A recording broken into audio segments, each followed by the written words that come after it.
Hola, mi gente! In this Thursday's episode, um, I wanted to tell you more about why I don't talk about not just Cameroon politics, but African politics. Uh, you're gonna tell me, Christelle Nadia Fotso, you talked about Paul Kagame, you talked about the president of Namibia, but that's different, mi gente. The goal here is as much as possible, not to just give my opinion on stuff that I don't know. Sure, Namibia, I made a very, very general comment to talk about African women in politics. That was it. Paul Kagame. I think it was important to talk about Paul Kagame. Um, Not to say whether he's a good president or not, but to talk about what in general makes the subject of African politics difficult.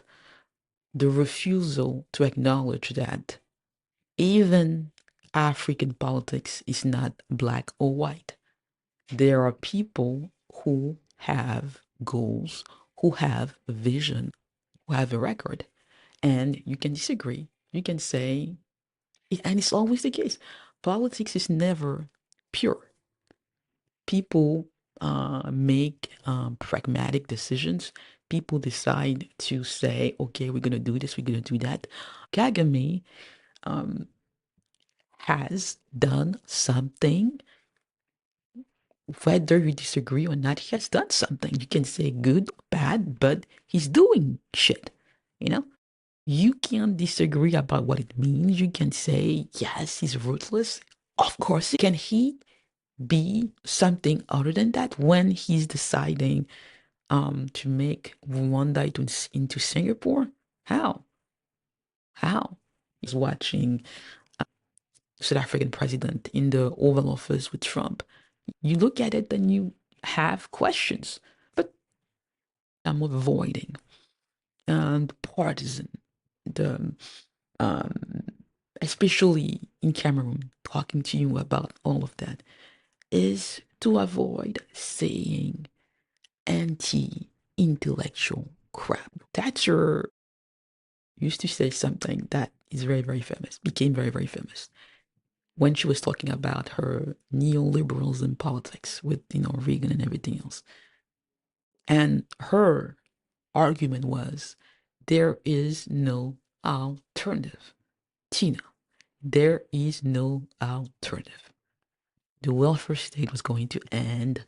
Um, that's the way it was. You may hate it, but there is no alternative. Mi gente, I have a problem with this. When people say in Cameroon, when people say in Africa, wherever it is, there is no alternative. You have to talk about it this way. Otherwise, you are not serious. The reason why I am not going to get involved into the partisan side of Cameroonian politics is because I don't want to be in that, excuse my French, in that shitty debate when people tell you that there's just one way to see stuff and to reduce everything. There is no alternative. It's either going to be this way or that way. And I'm like, nah. I'm like, nah. And also, Miende, whether I want it or not, I am the daughter, the heir of Fotso Victor. Did I agree, Miende, with my dad politics? No. But when you know the history, when you know his story, you have to talk about his story and to respect his choices and to defend them because I understand them. I understand why my dad made the choices that he made. And I respect his choices.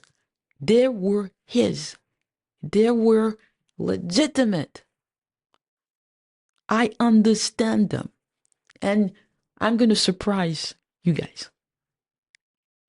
For the most part, Fotso Victor made good choices for the most part. So when you know that, when you're a thinking person, when you say that you are an intellectual, you can't run away from that. And you can't take part into their hysterical partisan debate in Cameroon or any other place. No, you always have to try. I try. I'm not saying that I succeed. I try to talk about the big picture and to talk about things, hopefully, that we will still talk about in 50 years, yeah, in 100 years, saying those questions were essential questions. They were not, whatever, whatever. No, no. They are debates that are essential, that you can't run from. And I think, Miente, you may disagree, but by talking about Fotso Victor's story, by talking about my story, I'm contributing to the politics with a capital P in Africa and in Cameroon. It's my contribution. People may not like it. People will want me to do whatever they want me to do, but that's their problem. You know, I say this, and I don't say this with arrogance. I say this with confidence. At the end, because I'm determined and because it's going to take me the time that it's going to take me. People are going to end up talking about this, caring, and asking the right questions. African politics, Miante, there are great issues that are the same from South Africa to Rwanda to Cameroon to Congo to Algeria, Morocco, Tunisia. Debates about Africanness. What is the continent? What is the story? Are we Africans? Are we Black Africans? Sub-Saharan Africans? What's the shit? What's the beef? I was just supposed to focus on development, economics. Is that the goal? Money. Does history matter? Does culture matter? My answer is yes. African life matter. What people consider to be fluff matter. History matters. Personal history matters. Who your parents were, what, they went through, all of that matters. All of that matters. You can't just say, oh, I'm moving on. Oh, yeah, the pain is too much. The goal of my life is just to do something, to eat a little bit of fufu, beignet, and that's it, Let's just be humble. That's the one thing I'm always going to remember from Kamala Harris. My aspiration is not to be humble. I don't think Africans have to aspire to be humble. I don't think Africa has to aspire just to be like America or like Europe. No, we have a history. The we here are everybody that has Africa in common. It's not a magical we, it's the we, are you from there, your parents from there, do you have roots there, whatever. That's the we. I think the conversation matter. So I refuse the Tina. There is no alternative. When people come here and say, oh yeah, oh I'm so sad, so what, move on, patronizing crap. where people want to tell you because they know better. They don't know any of the facts. They don't know the story. But they start by thinking that they know better than you do. They can tell you how to live your life. They can do you better than you. They can do you better than you. Everybody always think that they can do Africa, Africans better than Africans. Always. You tell them, you're sure, okay, but my advice is just, they don't know shit. They don't know shit. So that's the reason why I'm avoiding the partisan, debate, wherever it is. I will, I would have, great stuff to tell you about, Africa and, Cameroonian partisan politics. It would be, yeah, I could, I'm not going to do that. Because I'm like, no, there's a greater story here. Fotso Victor story. Oh, Migante, I would love to talk to you about, Côte d'Ivoire. Oh, yeah. They just published their list of the candidates for the next election. I could say, yeah, oh my God, bad, boom, poop, poop, poop, poop. I'm like, no.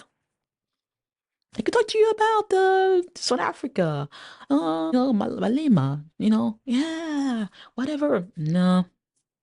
I could talk to you about Morocco, the king, blah, blah, blah. No. I talked to you about Kagame, but I didn't talk to you about Rwandan politics because I'm like, no. I talked to you about Congo, Tshisekedi, all of those things. About the ex-president, Kabila, and everything else. No. I'm not saying, Yante, that I may not find a way, Yante, to tie that to the greater story, to my main point, which is Fotso matters. African lives matter. Or personal history, what we're going through. It matters. So, yeah, the goal of this podcast is very, very complex, very, very hard because it requires a lot of skills that I have to develop. I have to cut the podcast better. I have to find a way to make you follow through what I'm trying to say. But the big picture is that no, the partisan shit, wherever it is, I'm like, no. And I refuse the anti-intellectual crap. Okay? That is just, no, I'm not gonna do that. That's stupid and that's, yeah, stupid. I said it. It's stupid. Raise the level and the debate. The debate is not here. It's here, back here. Okay? So, no. I refuse. There is no alternative. When it comes to me, when it comes to my dad, Fotso Victor, when it comes to Africa, no, I refuse the partisan shit. Okay? Let's first the debate. I'm not saying that the micro is irrelevant, but I'm saying that it can't parasite. It can screw the macro. It can screw the big picture. And I'm saying that there's so much stuff to talk about. History. That I don't need to start talking to you about Cameroonian politics. And yeah, I am my dad's daughter. I am my dad's daughter. I am Fotso Victor. I am Fotso Victor's daughter. My role is to tell you his history. Is to tell you his story. Because it is a part of Cameroonian African history. And that African history is a part of world history. It is relevant, Miente. That's the good news. It's not just a Cameroonian story. It isn't just an African story. It is a French story. It is a Swiss story. It is an American story. So it is a way to talk to you about the moment, what is happening, not just in Cameroon and Africa, but everywhere. Because it matters, because it says everything about what is wrong with the moment. And I think it answers the question about What do we want Africa to be? The answer doesn't have to be the same for everybody, but the question is essential to everybody. So, Notina, there are alternatives. There are choices to be made. And I, for one, refuse amnesia. And I refuse to take part in the fluff. And by thinking that what Fotso Victor went through, what I went through, is less important than the partisan shit, wherever it is. It isn't. Because, miente, African stories matter. African lives matter. And Fotso Victor matters, miente. So yes, that's the goal. And I will get better at telling you this story. That's the challenge here. Public opinion matters because it's a legal matter. It's not a tragedy where, oh my God, sad, sobbing. No, it's a legal matter. Not just a legal matter in Cameroon, but Africa, France, Switzerland, Singapore, and yes, the United States. Miente, thank you for listening. Share episodes that you like as much as possible. Don't forget, Miente, if you haven't already, to just, subscribe to my YouTube channel. You can follow me on social media. On reste ensemble, Miente.